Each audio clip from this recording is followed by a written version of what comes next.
Hello everyone, welcome back to Silver Tears Tarot. We are going to do the reading that came out in yesterday's Soulmate Snapshot. What I was saying was, as I was doing the reading, I was thinking, and I think I said, if we were going to do an extended on that one, which we didn't because it was a Soulmate Snapshot, then the question that we would have asked would have been, if I can feel your energy right there, so your person's energy is very close to you, which has changed things between the two of you, as we know. But given that, and given the way that we can see that they feel, how is this course of action that they're taking with the hiding, how is this really the best thing to do? And so that's kind of the question we're asking today. We'll start out by getting that general energy. And of course, it's a general reading, so it's a general reading for this collective. So it's not going to resonate for everybody. If it does resonate with you, you may be part of the collective. You may want to go ahead and subscribe. May want to take a look at some of the other videos that are out there. They're very connected. And so ever since I came out, in September of last year on YouTube, these messages have all been kind of along the same vein.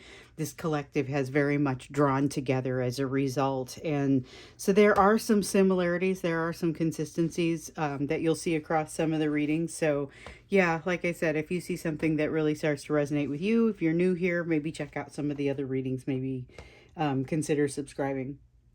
So we're going to get into that energetic backdrop to get started. And that's that backdrop that's going to help us with the context for the overall reading, because this is like a mood, so it changes. We've had a fairly consistently intense energetic backdrop here lately. Had a card fall, but it did not fall in a way that suggested it wanted to be used for the reading. So let's see. We've got the Five of Shells, and it is distinctly wanting to come out sideways. We're going to go ahead and leave it that way. So with the Five of Shells, this is that card of, in the upright, it is regret. It is sadness, sorrow, wishing it wasn't the way that it is. Here in the reverse, the way that it feels is being able to take the positive with the negative and realizing that there's still a lot of opportunity out there. Here, sideways, it's like you're trying to get to that point. So that's an energy of, I'm trying to dig myself out of a difficult place. That's kind of, and I feel like that's true for both of you. That feels like a shared energy between the two of you. And so that's kind of good. I mean, it's at least energy of movement, and it's not that I refuse to move forward energy, though, although I do still detect some resistance in there. On both parts, really. Yeah, here's that Page of Pentacles. Here's a lesson that hasn't been learned, but it's one that it's like there's no desire to learn it. Has to do with what you're actually going to do. So this comes out very differently for you and your person. Has to do with what you're going to do when you're presented with something that seems like it's too good to be true. You have to get a little bit closer to it and determine what the situation really is sometimes before you can respond to something that seems like it's too good to be true. And here's a situation where this is not a comfortable situation for your person, because when they are having a hard time admitting to themselves what they truly want. So being confronted with it is not a simple thing. It's not an easy thing. It reflects the energy of yesterday's reading, where we were asking, why is unconditional love triggering you in such a way that you would reject it and create boundaries, and it's really because they're not ready for it. It's this lesson they haven't learned. There's a decision for them to make, and they don't understand the mechanics of making the decision even well enough to do it. In fact, in some ways, that it's hidden from you to a certain degree. There's more for you to learn in that area as well. Interesting. There's more for you to learn on that lesson, which I guess that's not that strange. That's a big lesson. It's a big lesson. How are you supposed to kind of keep the whole thing in the air while you figure out what's happening as you move forward? So this is kind of, I'm getting a little bit of like a Six of Swords in the reverse, or no, in the upright sort of feeling, because there's this this stability that's coming out in your energy right now, but it feels like it's coming out because there's a little bit of a ceasefire, a little bit of a lull in some of that incoming intensity with this energy. Now, I don't know that it stays that way, but it's a really good thing because it looks like you're using it well. It looks like you're getting a little bit of emotional downtime, even though I'm not going to say that ache goes away necessarily for some of you. But a little bit of emotional downtime in something new not coming in to make it more difficult. There is, though, a tendency. Okay, so this decision that needs to be made, there's a decision that needs to be made on both parts, but it's going to look pretty different. So there's an opportunity to jump into something new and create some balance, but it is a really nerve-wracking proposition for you because so it's going to hit you differently. And for you, it's more of a I'm concerned about. It's almost like you may notice in yourself a tendency not to want to let go of the closeness you feel with your person, to even walk away and consider another person or another relationship. And we saw in yesterday's reading there is something approaching you. I mean, that could be a friendship, but it seems like it's something that moves you forward and still something that maybe you would be disinclined to put as much energy toward because of the energy that you're putting into the situation with your person. So you have some decisions to make there with regard to that for yourself. Your person has decisions that are a little bit murkier. Both of you are carrying too much weight that is not your own responsibility. It is a tendency that people have sometimes. We know that there are some definite codependent and or narcissistic tendencies in some of these people, in some of these relationships. You're going to see those. And look it up. It doesn't necessarily mean that someone's codependent or someone that is a narcissist, but tendencies being there just are what they are.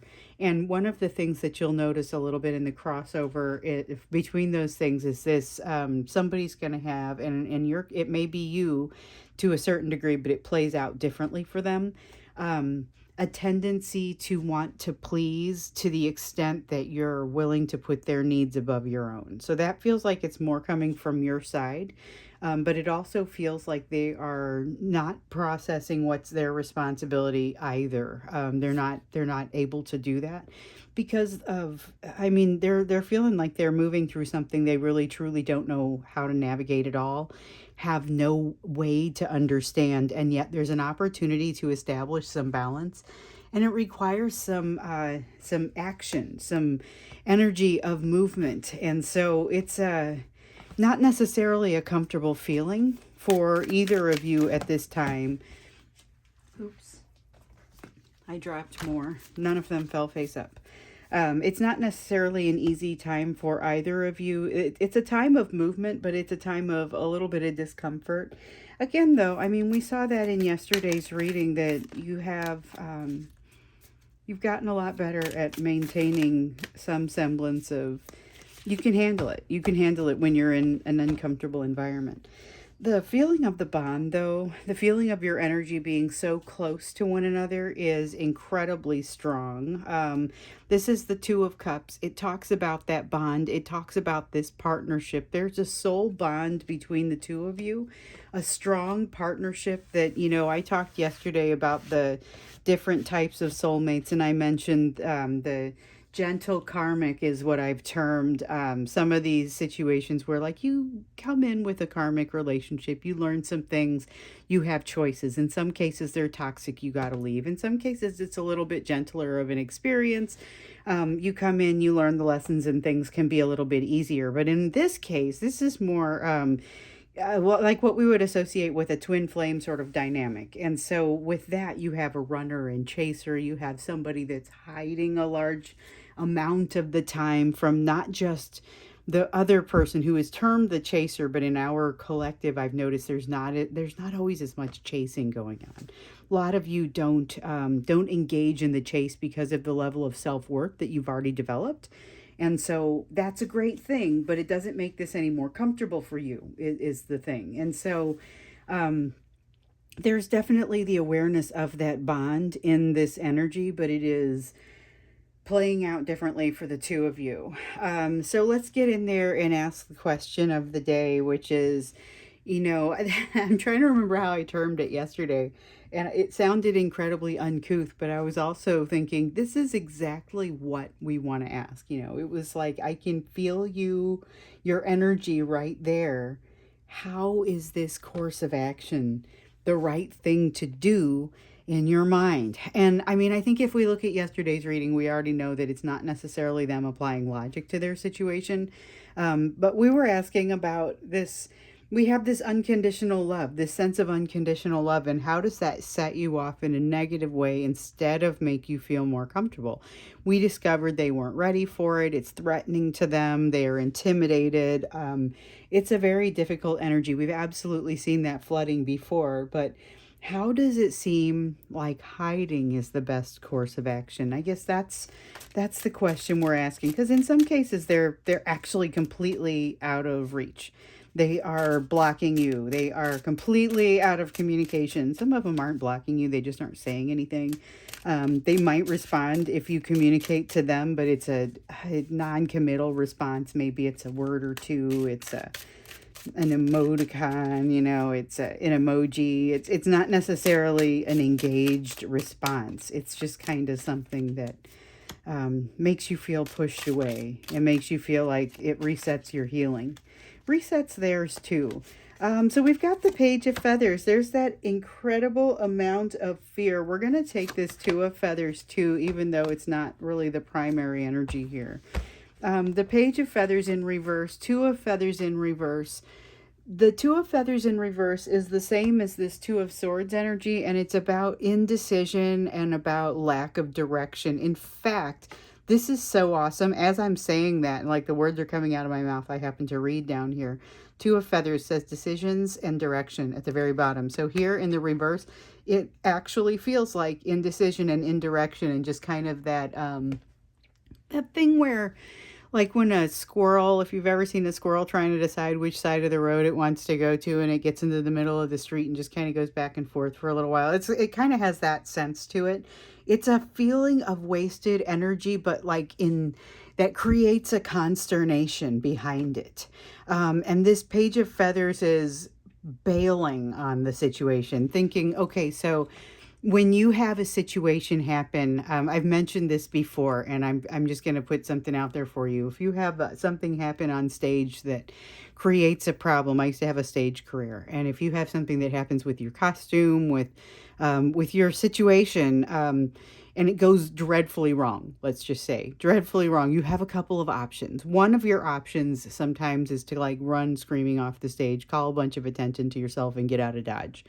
Then there's the option to just totally shrink into the background and suddenly end up in the wings. There's the option to just pick it up and the show must go on. I mean, you have different ways that you can handle this. So with the Page of Feathers, the way this is coming out, it's like they've been presented with this sort of option where something's gone in a direction they don't feel comfortable with, and their response is to shrink away into the background and end up in the stage wings. Like the stage managers aren't even going to be able to find them. They're going to be out of the way, completely out of the way, and the more you look for them, the more they're going to run.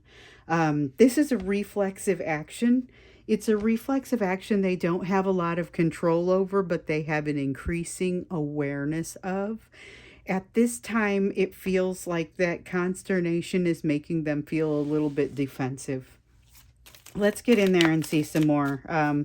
There's a definite feeling of defensiveness, not having admitted some things yet. Yeah, they're not ready. We talked about that yesterday, about the unconditional love. The reason that they bail as much as they do on it is because they're not ready. They're not at a stage of development where they feel uplifted by unconditional love. Instead, they feel smothered by it. It doesn't make them feel cozy. It makes them feel kept. So that's kind of it. They balk because they are so unsure. There's so much fear there. They also have that guilt. They have that guilt, and the thing is, like, they're able to see this an increasing amount of this situation, and we've seen this card coming up over and over.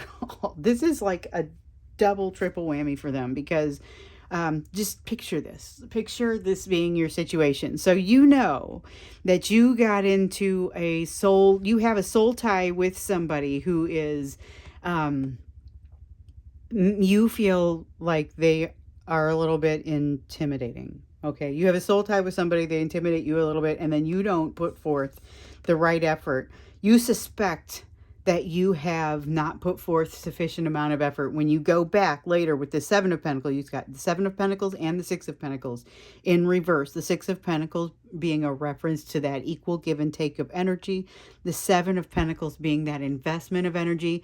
Both of these coming out in the reverse, having to do with the Six of Pentacles is more the way they behave. The Seven of Pentacles is more them realizing the full truth of this after having done a little bit of healing. They've done like a smidgen of healing, that's creating this huge impact of the Nine of Wands in reverse. So this is, like we saw yesterday, it's about not having certain, and it was for you, it's about not having certain resistance anymore, having realized some things where resistance is not necessarily, it's not necessary. That's what this Hanged Man is. So they've got a new perspective that, and part of that new perspective, I wouldn't say the whole thing, but part of that new perspective is that there are some things they don't need to be so defensive about. But the problem is they don't learn the whole message. They don't learn the whole lesson all at once. So you still got this element of not feeling ready, but being dreadfully aware. I'm just going to put the Six and Seven of Pentacles together here. It feels a little bit kind of like rubbing their face in it, but that's not my intention. My intention is to just kind of group the concepts, because that 6 and 7 matter. One follows the other, but in more ways than one. It really has to do with they feel this way because they didn't invest, and they know that. They're unable to unsee it, and so they do their best with the Six of Cups here in the reverse not to think about it. And that's why we see this King of Swords coming out in the reverse too. Saw it yesterday coming out in the reverse, and it had to do with avoiding the fruits of the logical mind, not wanting to include the logical pieces. So when you look at this from a logical perspective, if you were to step back and look at this, you see the Six of Pentacles situation where maybe you're not being treated with the same amount of energy that you're putting in. You're not receiving it back. When you look back at it, you're able to say from a logical perspective, hey, that didn't feel right. You know, there's a certain lack of justice that happened there. They are able to see that, but they're kind of not able to tolerate it within their purview. So it's like that Ace of Swords that kept coming up for us earlier in the year, where they're being exposed to a new truth, but they're having a really hard time accommodating that new truth and kind of being okay with it. And so that's why you see this Six of Cups, which is it's a lack of nostalgia. It's pushing it away. It feels like pushing the nostalgia away, because they had been racked by nostalgia. They don't want to fight. They don't want to deal with it. They don't want this tower. And we know from recent readings, they have some towers falling, but they also are trying their hardest not to allow the entire tower to fall, which is going to make the entire process take a little bit longer. It's going to make it more complicated in some ways. So, all right. We're definitely going to go into the extended with this one. I think understanding why they think this is the right thing to do, really it has to do with all of this guilt that comes out here and them not feeling ready to face it. And so they feel like they have to hide. Only it's less about logic. We don't see them pulling out the logic so much and saying, therefore I must hide because I feel this way, I must hide. You know, it's not so much that. It's like a reflex response they can't stop. I guess what I'd like to understand in that, the next question that I would ask, sometimes when we go into the extended, it's really, how can I ask the question that if I were in your shoes, and to a certain degree I am, what would I want to know next? And so if this is their reasoning, and if you could call it that, because I mean, this King of Swords is in reverse. It's really about, I'm shying away from reasoning because this defies, I can't reconcile. It defies reconciliation between reasoning and emotion. That means avoidance for them. Okay, so we need to understand, I think, a little bit more of what's in the way there. What is in the way between them being able to, like, what would cause them to be able to look at this a little bit more closely, because I think even having this increased awareness, this new perspective, isn't quite getting us all the way there. They're still so resistant to it. So we'll get into that when we get into the extended, and just understand, like, what's it going to take, what is really between them and where they need to be. um, Okay, and then we're also, before we go to that, I want to do the part that we like to do, where we look at your lessons relative to what has come out in this reading so far. So we've had a lot come out in this reading so far. It's been, I wouldn't say a comfortable reading, but let's see. We don't get into this for the comfort. If you watch this channel and you've been watching this channel, I suspect you are not so much doing it because I tell you exactly the things that you want to hear. Sometimes that's just not the way that it is. Sometimes it's a more painful proposition than that, and I don't disagree with that feeling bad, but I like to be straight with you and honest with you. Um, we've got some really great energy for you, though. There's an energy of fulfillment for you to be looking at, and I think it's like you're staring right at it. I don't know if you're able to see it. Some of you definitely are, based on some of the emails that I've seen. And per what I was saying yesterday, I put a message out in yesterday's reading, about communication, about how I can no longer reply to all the emails, but I am definitely still going to read them. So I can tell from the emails that have come in, and this is why it's so good. There are some people that are feeling a lot of fulfillment, not necessarily with regard to this soulmate, but in other areas of their lives. You are encouraged to see where those pieces are for you, and really take some time to celebrate them. Be creative about the way you celebrate them. I talked to one lady who is celebrating her. Okay, so she's realizing that she hasn't been spending enough time by herself, or like spending enough time taking care of herself, and so she's going to celebrate herself in new ways, and reached out to me asking for, like, what do you do, what kind of spa would you recommend. And this is exactly why we need the group that comes together and talks to each other about this, because if I can't respond to every email, there's how many responses would come back about a question like that. Anyway, this is the kind of passion, this happiness, positive. This is an incredibly sunny card. I mean, it has a sunflower on it. It's fire energy. It's Queen of Wands, but it's like the best of the Queen of Wands. Very balanced Queen of Wands energy. So there's something where you're coming to the end of a cycle, something for you to celebrate.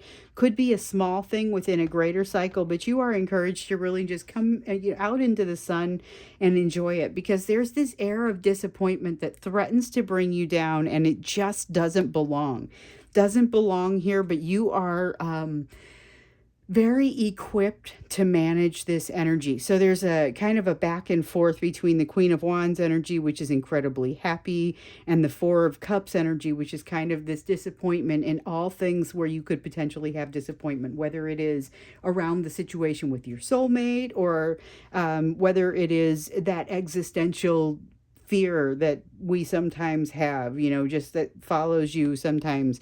And I get that in your emails as well. The number of people who tell me you wake up with existential, like in an existential crisis every morning, and then kind of age out of it 15 minutes later, is high. It's very high. And so what I see here is that awareness of how to navigate within those kinds of feelings, and despite the fact that they continue to come out. Oh, we're done. Okay.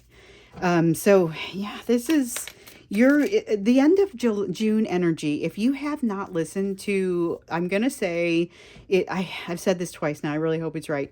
June 14th, I think, is when it came out. This would have been the general reading for this whole collective. If you haven't listened to that, might be good to listen to it, because it's part of that energy is what I see here, and I keep seeing it in this section of your readings. I keep seeing, look at this beautiful place that you're coming from.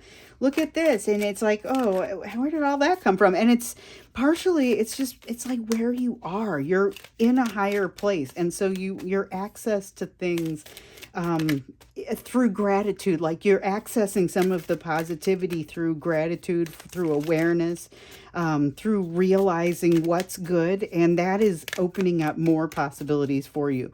You're encouraged to continue with that, with that Queen of Wands kind of energy. Okay, so we've got an Ace of Wands, we've got it in reverse. There's something that you're doing that's getting in your own way. Look for it. It's not time critical. It's not like, oh man, you got to figure this out or else whatever. It's not like that. It's just, you're going to love it when you get to the other side of it. So we've got the Judgment card here in reverse. So that's, okay, this is about shadow work. And then the Strength card in reverse, also about that same shadow work. Okay, so there is something in your not too distant past that makes you feel bad.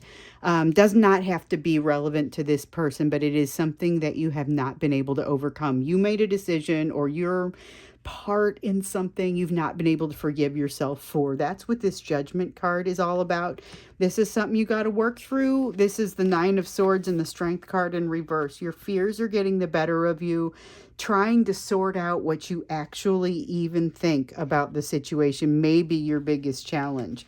And recognize that you may not come out of this smelling like a rose. You may not come out of this thinking, oh, yes, I made all the right decisions. In fact, you might come out and say, wow, I don't even know how to rectify this. You know, I mean, but getting to that point is, it's going to bring you to the end of another cycle, but it's going to be a positive thing. Although I get the sense that it may not feel super positive in the meantime. You got change coming, though. We've got the Wheel of Fortune here, and you are going to feel like it's passing you by because you're spending too much time evaluating all of the change and everything happening against your values. Please know there's no reason to rush here. That's the message that wants to come out with this. We'll look a little bit more into you and your lessons when we get into the extended, because I think with seeing how much how out of touch your person is with their ability to move forward. We've seen the shell that lies between them and their ability to access their emotions, or anyone else for that matter. We've also seen the pressure that's building up. We can see here that they're feeling it, but they're not feeling like they can make this decision. They really have an issue, like it's a reflex action to just run and not deal with it. So we'll get a little bit farther into this and understand, like, what would it take to turn that around? What would it take to fix this? Because this was their answer to here why it's the right thing to do in their mind, this course of action, this hiding. And it's really, you know what, it's not so much the right thing to do in their mind. It's not so much that they thought it through. It's that they can't resist running in this energy. So the link to the extended will be down below this video, and I look forward to seeing you there. If not, I will see you in the next video.